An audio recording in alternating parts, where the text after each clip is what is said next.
Avez-vous déjà rejeté quelque chose, pour découvrir que c'était exactement ce dont vous aviez besoin? Avez-vous déjà été si sûr d'une croyance que vous avez jugé ceux qui pensaient différemment, jusqu'à ce que la vie remette tout en question? Voici l'histoire de Marguerite Benoît. Une femme qui s'est dit pendant des années que Notre-Dame n'était qu'une vaine idolâtrie catholique. Que prier Marie était une perte de temps. Que le salut ne venait que du Christ. Jusqu'à ce qu'un après-midi de septembre change absolument tout. Ce qui s'est passé dans cet hôpital de Toulouse a laissé les médecins sans voix. Et cela a changé à jamais la compréhension de la foi de Marguerite. Ce n'est pas seulement une histoire de miracle. C'est une histoire de fierté. De peur. Du moment où toutes les certitudes s'effondrent, et où l'impossible se produit sous vos yeux. Si vous avez déjà vécu quelque chose qui a remis en question tout ce en quoi vous croyez, cette histoire touchera votre cœur. Restez jusqu'à la fin, car ce que vous entendez pourrait changer la façon dont vous voyez votre propre spiritualité. Et si cette histoire touche votre cœur, aimez-la, commentez ci-dessous en partageant votre expérience et abonnez-vous à la chaîne afin que nous puissions transmettre ce message à davantage de personnes qui ont besoin de l'entendre. Marguerite n'est pas née ainsi. Elle n'a pas toujours eu cette rhétorique acerbe envers les catholiques. En fait, l'histoire commence bien plus tôt, dans une petite maison bordelaise, où une fillette de 7 ans tente de comprendre pourquoi sa mère pleure autant. Marguerite Benoît a grandi à Bordeaux au début des années 1980 dans une famille catholique traditionnelle.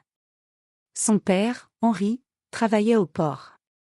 Sa mère, Sylvie, s'occupait de la maison et de leurs 3 filles. Sylvie était une fervente dévote de Notre-Dame. Elle avait une image de Marie dans sa chambre, une autre dans le salon et une autre dans la cuisine. Elle priait le chapelet tous les jours. Elle allumait des bougies. Elle demandait protection. Marguerite se souvient s'être réveillée au milieu de la nuit et avoir vu sa mère agenouillée devant cette image, murmurant des supplications désespérées. « Sainte Marie, protège-nous. Garde mon mari en sécurité. » Parce qu'Henri buvait. Beaucoup. Et quand il buvait, les murs de la maison tremblaient sous ses cris. Les filles se cachaient dans la chambre, se serrant les unes contre les autres, tandis que Sylvie essayait de calmer son mari. Un soir d'hiver, alors que Marguerite avait 9 ans, Henri revint, particulièrement violent. Il cassa la vaisselle. Il poussa Sylvie contre le mur. Les filles pleuraient, enfermées dans leur chambre. Et Sylvie? Sylvie était agenouillée dans la cuisine, la lèvre ensanglantée, tenant cette image de Notre-Dame, implorant sa protection. Marguerite vit tout par la fente de la porte. Et quelque chose se brisa en elle à cet instant. Où est cette protection, pensa-t-il. Si Maria est si puissante, pourquoi ne fait-elle rien? Pourquoi laisse-t-elle maman souffrir ainsi? À 16 ans, Marguerite quitta le foyer familial et alla vivre chez une tante à Nantes. Elle commença à fréquenter une église évangélique du quartier. Là-bas, tout était différent. Pas d'image. Pas de saint. Juste le Christ. Juste la Bible. Juste la pure vérité, sans intermédiaire. Le salut vient de Jésus-Christ, notre seul sauveur, a déclaré le pasteur Jean-Luc. Tout le reste n'est que distraction. Idolâtrie. Cela avait du sens pour Marguerite. Enfin quelque chose de logique. Direct. Sans cette théâtralité catholique qui n'a jamais protégé sa mère de quoi que ce soit. Elle s'est convertie. Elle a été baptisée. Et elle a commencé à construire une nouvelle vie. À 22 ans, elle épousa Étienne, un homme bienveillant rencontré à l'église. Elle obtint un diplôme de comptabilité. Ils eurent une fille, qu'ils prénommèrent Sophie. Sophie était tout. Des yeux verts comme son père. Un sourire qui illuminait n'importe quelle pièce. Curieuse, intelligente, pleine de vie. Marguerite a élevé Sophie dans les principes évangéliques. Elle lui a enseigné la Bible. Elle l'a emmenée aux offices religieux. Elle l'a protégée des influences catholiques. Quand Sophie s'enquit de ses grands-parents maternels, Marguerite éluda la question. Le passé restait à Bordeaux. Il n'y avait aucune raison d'y retourner. Mais ce que nous enterrons dans le passé a tendance à revenir. Et cela revient généralement quand on s'y attend le moins. Sophie a grandi. À 14 ans, elle a commencé à poser des questions difficiles. Maman, pourquoi ne peut-on pas prier Notre-Dame? Parce qu'elle n'est pas Dieu, Sophie. Seul Jésus sauve. Mais c'est la mère de Jésus, n'est-ce pas? Il ne l'écouterait pas? Sophie, c'est exactement là où les catholiques se trompent. Marie n'était qu'un instrument. Point final. Sophie n'insista pas. Mais Marguerite remarqua un changement dans le regard de sa fille. À l'école, Sophie avait des amis catholiques. Elle allait parfois à la messe avec eux. Marguerite faisait semblant de ne pas savoir, mais elle le savait. Un jour, alors qu'il nettoyait la chambre de Sophie, il trouva une image de Notre-Dame de Lourdes cachée parmi les livres. Le cœur de Marguerite s'emballa. Colère. Peur. Cette même image que sa mère Sylvie avait. Sophie! Cria-t-il en brandissant l'image. Sophie descendit l'escalier, pâle. Je peux t'expliquer, expliquer quoi? Que tu pratiques l'idolâtrie?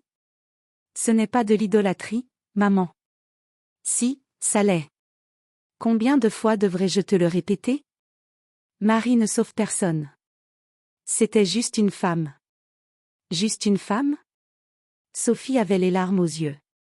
Elle a été choisie par Dieu. Elle a dit oui alors qu'elle aurait pu dire non. Comment peux-tu la mépriser ainsi? Sophie, garde ça, dit Marguerite en lui rendant l'image, les mains tremblantes. Mais sache que tu perds ton temps. Sophie prit la photo et courut à l'étage. La porte de la chambre claqua. Étienne, qui observait tout depuis le salon, soupira. Marguerite, elle grandit. Elle a besoin de trouver sa propre foi. Sa propre foi? Elle s'éloigne de la vérité. Ou peut-être qu'elle cherche quelque chose que nous ne lui offrons pas. Marguerite ne répondit pas. Mais cette conversation resta gravée dans sa tête pendant des jours. Septembre 2019. Un vendredi après-midi ordinaire qui allait devenir le pire, et le plus important de la vie de Marguerite. Sophie avait 15 ans. C'était le vendredi 13 septembre. Marguerite était au travail quand le téléphone a sonné. Numéro inconnu. Allô? Madame Benoît? Je suis de l'hôpital Purpan de Toulouse. Votre fille a été admise aux urgences. Le monde s'est arrêté. Quoi? Comment? Il y a eu un accident. Un car scolaire. Nous avons besoin que vous veniez immédiatement. Marguerite ne se souvient pas d'avoir raccroché. Elle ne se souvient pas d'avoir pris ses clés. Elle ne se souvient pas d'avoir couru à l'hôpital. Je me souviens juste d'être entrée dans cette salle d'urgence et d'avoir vu Étienne assis là, pâle, les mains sur la tête. Étienne. Il s'est levé. Ses yeux étaient rouges. Elle est en chirurgie. Traumatisme crânien grave. Hémorragie interne. Les jambes de Marguerite cédèrent. Étienne la rattrapa. Où alliez-vous? Que s'est-il passé? Je revenais d'une sortie scolaire. La camionnette a percuté un camion. 5 élèves ont été blessés. Sophie? Sophie était la plus grièvement blessée. Un médecin apparut. Jeune, fatigué, l'air sérieux. La famille Benoît? Oui. Comment va-t-elle? Nous faisons de notre mieux. Mais... hésita-t-il. La situation est critique. Vous devez vous préparer. Se préparer? Se préparer à quoi? Le cerveau est soumis à une forte pression. Même si on parvient à le stabiliser, il y a un risque de conséquences graves. Ou? Il n'avait pas besoin de terminer la phrase. Marguerite sentit le sol disparaître. Il y a des moments dans la vie où toutes les certitudes s'effondrent. Quand tout ce que nous pensions savoir, ne suffit plus. Marguerite et Étienne restèrent dans la salle d'attente. Les heures s'écoulèrent lentement. Marguerite priait. Elle priait sans cesse. Jésus, s'il te plaît. Sauve ma fille. S'il te plaît. Elle est tout ce que j'ai. S'il te plaît. Mais je me sentais vide. Comme si les prières s'élevaient jusqu'au plafond et rebondissaient. Étienne pleurait doucement à ses côtés. D'autres membres de la famille arrivèrent. Oncle. Cousin. Sœur de l'église. Tout le monde priait. Ils formaient une chaîne. Ils chantaient des hymnes à voix basse. Mais rien n'a changé. 3h17 du matin. Le médecin a quitté le cabinet. Nous avons réussi à stabiliser l'hémorragie. Mais, elle ne réagit pas. Elle est dans un coma profond. Les prochaines heures sont cruciales. Puis-je la voir? Tu peux. Mais un seul à la fois. Et vite. Marguerite entra la première. Rien ne l'avait préparée à cela. Sophie était reliée à des dizaines de tubes et de machines. Son visage était tuméfié et violacé. Une large entaille sur son front avait été recousue. Sa tête était bandée. Elle ne ressemblait pas à Sophie. Elle ressemblait à une poupée cassée. Marguerite s'approcha. Elle tenait la main de sa fille. Froide. Tellement froide. Sophie, mon amour, je suis là. Rien. Juste le bip des machines. S'il vous plaît, réveillez-vous. S'il vous plaît. Les larmes coulaient de manière incontrôlable. Je suis désolée. Je suis désolée d'avoir été si dure. Je suis désolée de ne pas avoir écouté. S'il vous plaît, revenez. S'il vous plaît. Une infirmière lui toucha doucement l'épaule. Madame, vous devez partir maintenant. Père veut aussi voir. Marguerite sortit en titubant. Il existe une douleur indescriptible. Un vide qu'aucune théologie ne peut expliquer. Marguerite entrait dans cet abîme. Samedi passa. Dimanche passa. Sophie ne se réveilla pas. Les médecins étaient clairs, chaque jour passé dans un coma profond réduisait les chances de guérison. Si elle ne répond pas d'ici lundi, a déclaré le neurologue, nous devrons considérer que les lésions cérébrales sont irréversibles. Lundi. 2 jours. Marguerite ne dormait pas. Elle ne mangeait pas. Elle arpentait la chapelle de l'hôpital, la salle d'attente et la chambre de Sophie. Elle priait sans cesse. Mais elle se sentait abandonnée. Jésus, où es-tu? Pourquoi ne m'écoutes-tu pas? J'ai tout bien fait. J'ai élevé ma fille selon tes principes. Pourquoi est-ce ainsi? Dimanche soir, Marguerite est descendue à la chapelle de l'hôpital. C'était vide. Silencieux. C'était une chapelle catholique. Un crucifix au mur. Des bancs en bois. Des bougies. Et à côté de l'autel, une image de Notre-Dame de Grâce. Marguerite se tenait dans l'embrasure de la porte, fixant cette image. Le même que sa mère avait. Le même que Sophie cachait dans sa chambre. L'idolâtrie, pensa-t-il automatiquement. Mais ensuite quelque chose s'est cassé. Toutes les certitudes. Tout l'orgueil. Toute la doctrine. Tout s'est effondré. Et Marguerite tomba à genoux au milieu de cette chapelle vide. Je ne sais plus quoi faire, murmura-t-il d'une voix brisée. Je ne sais plus vers qui me tourner. Il regarda l'image de Marie. Si ce qu'ils disent de toi est vrai, si tu entends vraiment les prières, s'il te plaît. Des larmes coulaient sur son visage. Ce n'est pas pour moi. C'est pour Sophie. Elle a cru en toi. Elle t'a cherché. Et moi, je l'ai repoussée. J'étais fière. J'avais tellement tort. À vos embargos complètement. S'il vous plaît. Si vous avez le moindre pouvoir, si vous êtes vraiment une mère, sauvez ma fille. S'il vous plaît. Je vous en supplie. Marguerite resta là, à genoux, à pleurer, jusqu'à ce qu'elle n'eût plus de larmes. Ce qui s'est passé dans les heures qui ont suivi défie toute explication rationnelle. Et cela allait changer à jamais non seulement la vie de Marguerite, mais aussi celle de tous ceux qui en ont été témoins. Marguerite retourna dans la chambre de Sophie. Elle s'assit sur la chaise près du lit. 2h30 du matin lundi. Étienne dormait mal sur le petit canapé du coin. Les machines poursuivaient leur rythme hypnotique. Marguerite tenait la main de Sophie, regardant ce visage immobile. Et puis, quelque chose d'étrange. Une sensation. Comme si la température de la pièce avait changé. Ni froide, ni chaude. Différente. Une présence. Marguerite regarda autour d'elle. Rien. Mais le sentiment persistait. Quelque chose, ou quelqu'un, était là. Et puis il a vu. Pas avec ses yeux. Pas vraiment. Mais il voyait. Il sentait. Il savait. Une silhouette lumineuse se tenait près du lit de Sophie. Féminine. Sereine. Vêtue de blanc et de bleu.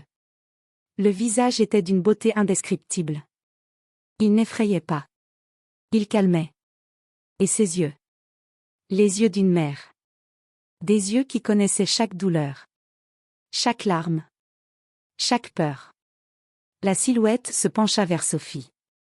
Ses mains se tendirent vers la tête bandée de la jeune fille. Marguerite ne pouvait plus bouger.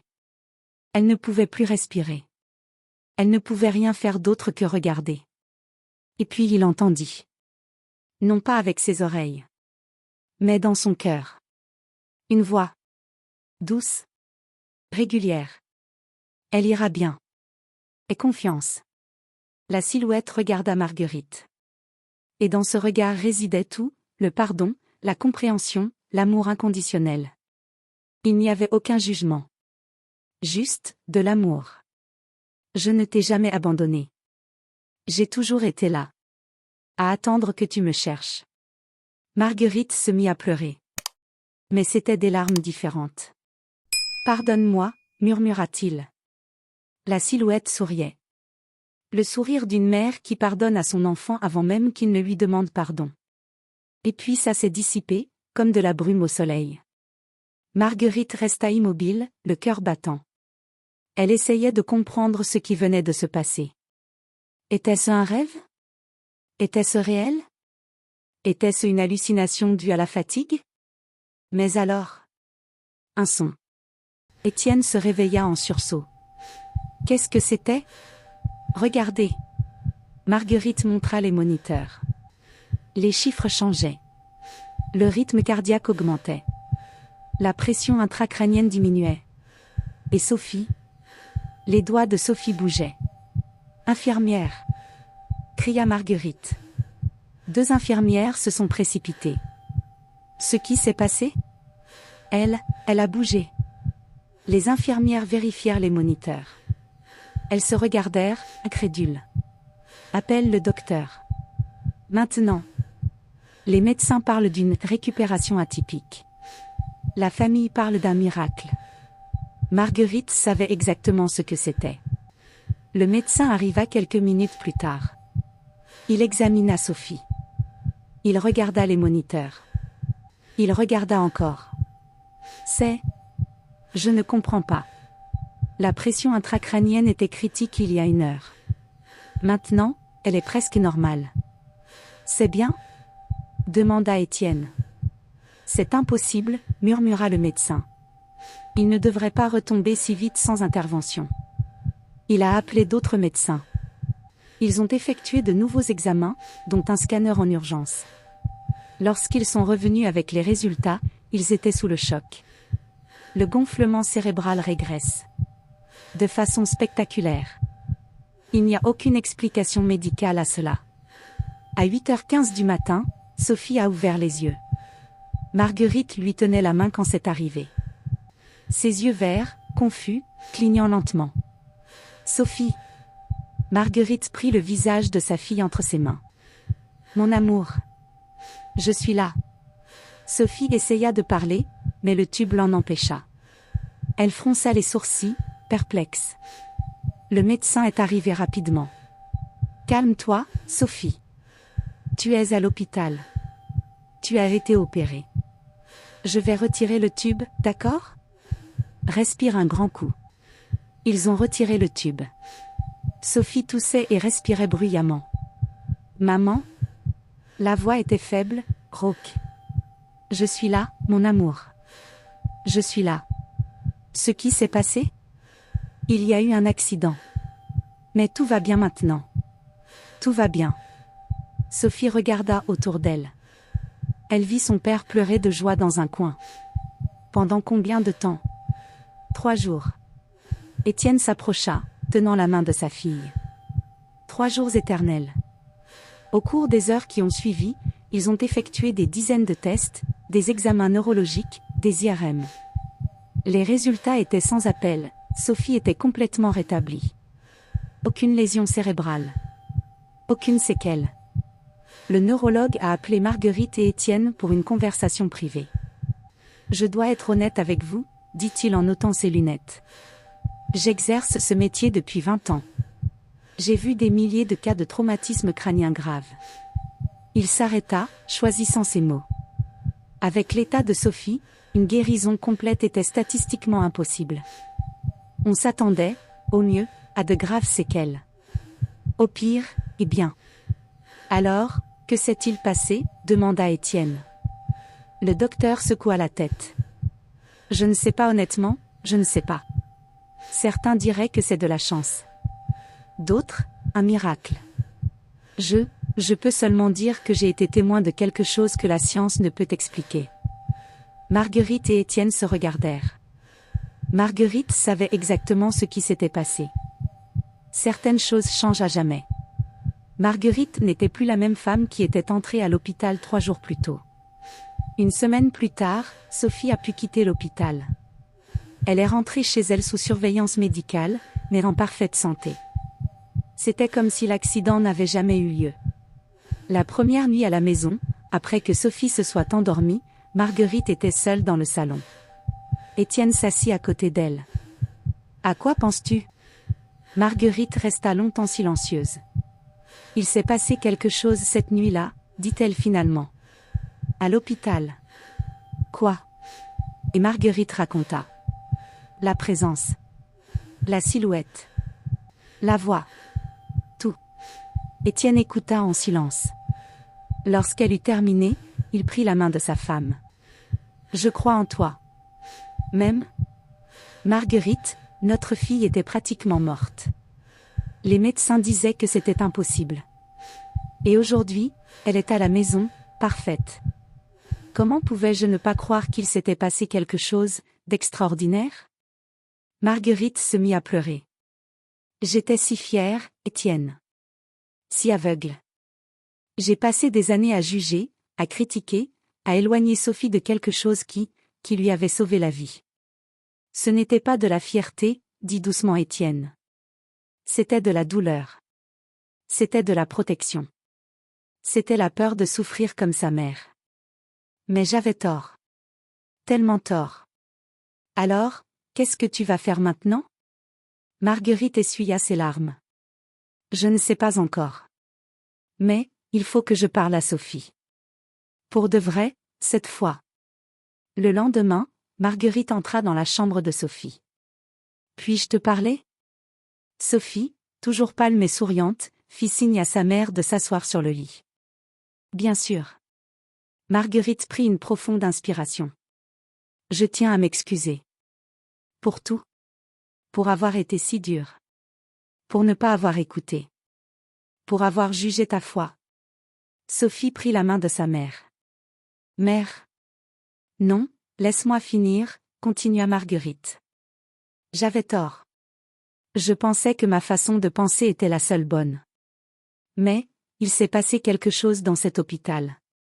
Quelque chose que je ne peux pas expliquer. Et je dois te le dire. Et Marguerite raconta tout. L'expérience dans la chapelle. La présence dans la pièce. La figure lumineuse. Quand elle eut fini, Sophie avait les larmes aux yeux. Je le savais, murmura-t-elle. Tu le savais ? Je me souviens. Pas de tout. Mais je me souviens d'une lumière. D'une présence. D'une voix qui me disait que tout irait bien. La mère et la fille se sont serrées dans les bras en pleurant. Elle t'a sauvée, dit Marguerite. Notre-Dame t'a sauvée. Et elle m'a sauvée aussi. Les miracles ne sont pas accompagnés d'un mode d'emploi. Et Marguerite avait besoin de comprendre ce qui s'était passé, et ce que cela signifiait pour sa foi. Les semaines suivantes furent remplies d'une intense introspection. Marguerite n'a pas abandonné son église évangélique. Mais elle a commencé à se poser d'autres questions. J'ai parlé au pasteur Jean-Luc. Pasteur, puis-je vous poser une question difficile ? Bien sûr, Marguerite. Que pensez-vous de Marie ? La mère de Jésus ? Jean-Luc était surpris. Marie était une femme bénie, choisie par Dieu pour un but particulier. Mais nous ne l'adorons pas, car seul Dieu mérite d'être adoré. Mais, et si elle intercède? Et si elle entend les prières? Le berger fronça les sourcils. Marguerite, d'où vient cette question? Et Marguerite raconta soigneusement une partie de son expérience. Jean-Luc écoutait pensivement. Je ne peux pas expliquer ce qui est arrivé à Sophie. C'était un miracle de Dieu, c'est sûr. Quant à Marie, il hésita. Je ne suis peut-être pas d'accord avec toutes les pratiques catholiques. Mais je n'ai pas réponse à tout. La foi est peut-être plus mystérieuse qu'on ne veut l'admettre. C'était une réponse honnête. Et Marguerite appréciait cette humilité. Mais j'avais besoin de plus. Il commença à lire. Des livres sur Marie issus de différentes traditions chrétiennes. Des textes théologiques. Des récits d'apparitions mariales. Il a découvert que Marie, dans la tradition catholique et orthodoxe, n'était pas une rivale du Christ. Elle était un pont. Une intercesseur. Une mère qui conduit ses enfants à son fils. Il a découvert des histoires de milliers de personnes ayant vécu des expériences similaires. À Lourdes, à Fatima, à Guadeloupe. Ils n'étaient ni fous ni superstitieux. C'étaient des gens ordinaires qui avaient découvert quelque chose d'incompréhensible. Un dimanche, Marguerite a fait quelque chose qu'elle n'aurait jamais imaginé faire, elle est entrée dans une église catholique. Saint-Saint-Cernin, à Toulouse. Une basilique ancienne et majestueuse. Il était assis sur un banc au fond. Il observait les gens. Les prières. Le rituel de la messe. Et il sentit la paix. Ce n'était pas une trahison de sa foi, mais plutôt une expansion de celle-ci. Il faut des réconciliations. Pas seulement avec les croyances, mais avec les gens. Avec le passé. Avec les blessures qui saignent encore. 2 semaines après le miracle, Marguerite fit quelque chose qu'elle n'avait pas fait depuis 15 ans. Il a appelé sa mère. Allô? La voix de Sylvie, plus faible, plus âgée, mais reconnaissable. Maman? Marguerite parvint à peine à dire. C'est moi. Marguerite. Silence à l'autre bout du fil. Puis, un sanglot. Marguerite? Ma fille? C'est vraiment toi? Oui, maman. C'est moi. Ils ont pleuré ensemble au téléphone pendant de longues minutes. Je suis désolée, dit Marguerite. Je suis désolée de t'avoir abandonnée. De t'avoir jugée. D'avoir été si dure. Non, ma chérie. Je comprends. Je comprends pourquoi tu es partie. J'ai échoué à te protéger. Non, maman. Tu n'as pas échoué. Tu as fait de ton mieux dans une situation impossible. Elles ont parlé pendant des heures. Marguerite lui a parlé de Sophie, de l'accident, du miracle. Sylvie pleura encore. Notre-Dame, murmura-t-elle. Elle écoutait. Elle écoute toujours. Je sais maintenant, maman. Je sais. Une semaine plus tard, Marguerite, Étienne et Sophie se rendent à Bordeaux. Henri était décédé 5 ans plus tôt. Mais Sylvie vivait toujours dans la même petite maison, désormais seule. Quand Marguerite vit sa mère à la porte, elle faillit ne pas la reconnaître. Cheveux blancs. Dos voûté. Mais ses yeux, les mêmes yeux bienveillants. Ils se sont serrés dans les bras pendant de longues minutes. Est-ce Sophie? Sylvie regarda sa petite fille avec étonnement. Oui, grand-mère, sourit Sophie en serrant grand-mère dans ses bras. Sylvie conduisit tout le monde à l'intérieur. La maison était la même. Et là, toujours au même endroit, se trouvait l'image de Notre-Dame. Marguerite se tenait devant elle. Celle-là même qui avait vu sa mère prier tant de fois. Celle-là même qui avait été témoin de tant de souffrances. Celle-là même qui, par un moyen impossible, avait sauvé sa fille. Elle a toujours été là, dit doucement Sylvie à côté d'elle. Elle attend. Marguerite s'agenouilla. Elle prit la main de sa mère. Sophie s'agenouilla de l'autre côté. Et là, dans cette petite pièce de Bordeaux, 3 générations de femmes ont prié ensemble pour la première fois. Il n'y avait plus d'orgueil. Il n'y avait plus de peur. Il n'y avait plus de division. Juste la foi. Juste la gratitude. Juste l'amour. La véritable transformation ne se fait pas du jour au lendemain. C'est un processus. Parfois douloureux, toujours révélateur. Marguerite n'est pas devenue catholique. Elle n'a pas abandonné son église évangélique. Mais quelque chose de fondamental a changé. Il a continué à lire la Bible, à prier Jésus et à assister aux offices religieux. Mais désormais, il priait aussi le rosaire. Il honorait aussi Marie. Il reconnaissait aussi que le mystère de Dieu était plus grand que toute doctrine humaine. Certains dans l'Église étaient surpris. Ils posaient des questions. Certains jugeaient. Marguerite s'égare, murmurèrent-ils. Mais le pasteur Jean-Luc, à sa grande surprise, la défendit. Qui sommes-nous pour limiter la manière dont Dieu agit, a-t-il déclaré dans un sermon. Qui sommes-nous pour dire que Dieu ne peut pas utiliser qui il veut pour ses desseins? Ce ne fut pas facile. Marguerite perdit des amis. Elle fut critiquée. Elle fut incomprise. Mais il a gagné quelque chose de bien plus grand, la liberté. Liberté de questionner sans culpabilité. Liberté d'honorer sans crainte. Liberté d'intégrer plutôt que de diviser. Sophie s'est épanouie. Elle a repris ses études. Elle s'est complètement rétablie. Et elle a approfondi son cheminement spirituel, cette fois avec le soutien de sa mère. Maman, dit-elle un jour, je pense que le miracle n'est pas seulement dû au fait que je me suis réveillée. Que veux-tu dire? Le miracle, c'est que tu t'es ouvert. C'est notre famille qui s'est réunie. C'est l'amour qui a vaincu l'orgueil. Marguerite sourit, les larmes aux yeux. Tu as raison. Le véritable miracle était interne. Un jour, des mois plus tard, Marguerite revient à la chapelle de l'hôpital Purpan. Il entra. Il s'assit au même endroit où il s'était agenouillé cette nuit désespérée. Il regarda l'image de Notre-Dame de Grâce. « Merci, murmura-t-elle. Merci de ne pas m'avoir abandonné. Merci d'avoir attendu. Merci d'avoir sauvé ma fille, et de m'avoir sauvé aussi. » Il alluma une bougie et la plaça sur l'autel. Et pour la première fois depuis des décennies, elle se sentait complète. Non pas parce que j'avais toutes les réponses, mais parce que j'acceptais que je n'en avais pas besoin. Il a découvert que la foi n'était pas une question de certitudes absolues. C'était une question de confiance, d'ouverture d'esprit, de reconnaissance que l'amour de Dieu est plus grand que toute théologie. Des histoires comme celle-ci ne devraient pas être conservées. Ce sont des graines. Et Marguerite allait découvrir combien de vies avaient besoin d'entendre ce qu'elle avait vécu. Marguerite commença, timidement, à partager son histoire.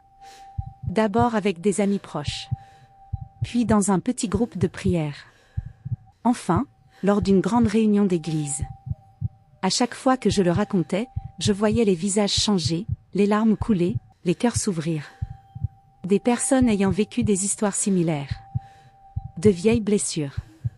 Des préjugés religieux. Des divisions familiales. Une femme, Isabelle, s'est approchée après un de ces échanges.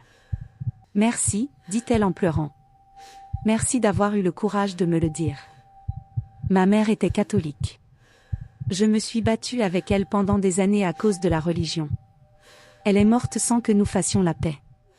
Votre histoire m'a fait prendre conscience de ma fierté. » Marguerite serra Isabelle dans ses bras. Il n'est jamais trop tard pour honorer sa mémoire. Il n'est jamais trop tard pour abandonner sa fierté. Un autre homme, Thomas, a raconté qu'il avait éloigné sa femme de la famille parce qu'elle était d'une autre confession. « Je pensais protéger ma foi, a-t-il dit. Mais je ne faisais qu'ériger des murs. Votre histoire m'a montré que Dieu œuvre au-delà de nos murs. » Sophie a également commencé à partager son expérience, notamment avec les jeunes. « J'ai failli mourir, dit-elle. Mais j'ai découvert que la vie est trop précieuse pour être gâchée par des divisions. On peut avoir des croyances différentes et s'aimer malgré tout. On peut toujours honorer le sacré en chacun. » L'histoire de Marguerite est parvenue à une radio catholique locale. Ils ont demandé une interview. Marguerite hésita. « Je ne sais pas, Étienne. Je ne veux pas trop m'exposer. Vous avez quelque chose d'important à dire, répondit-il. Combien de personnes ont besoin d'entendre qu'il est possible de construire des ponts? Qu'il est possible d'honorer différentes traditions sans trahir sa propre foi? Marguerite a fait l'interview. Elle était honnête. Elle parlait de ses blessures d'enfance. De sa fierté. Du miracle. De sa transformation. La réponse a été écrasante. Des dizaines de courriels. Des centaines de messages. Des personnes de toute la France partageant leurs histoires de division religieuse, de réconciliation et de miracles. Tu vois, demanda Étienne en lisant les messages. Ton histoire n'est pas seulement la tienne. Elle est la nôtre à tous. Chaque voyage nous apprend quelque chose. Et les leçons de Marguerite s'adressent à nous tous. Aujourd'hui, 3 ans après le miracle, Marguerite vit une vie différente. Elle est toujours évangélique. Elle aime toujours son Église. Elle place toujours le Christ au centre de ses préoccupations. Mais elle honore aussi Marie. Elle apprécie aussi la richesse des différentes traditions chrétiennes. Elle reconnaît aussi que Dieu est plus grand que toute boîte théologique. Sophie étudie la psychologie à l'université. Elle souhaite aider les gens à surmonter un traumatisme. Elle veut être un pont, tout comme Maria l'a été pour sa famille. Sylvie vient régulièrement lui rendre visite. Les 3 générations grand-mère, mère, fille prient ensemble. Chacune à sa manière. Toutes unies par l'amour. Marguerite a appris que les miracles ne sont pas seulement des événements extraordinaires.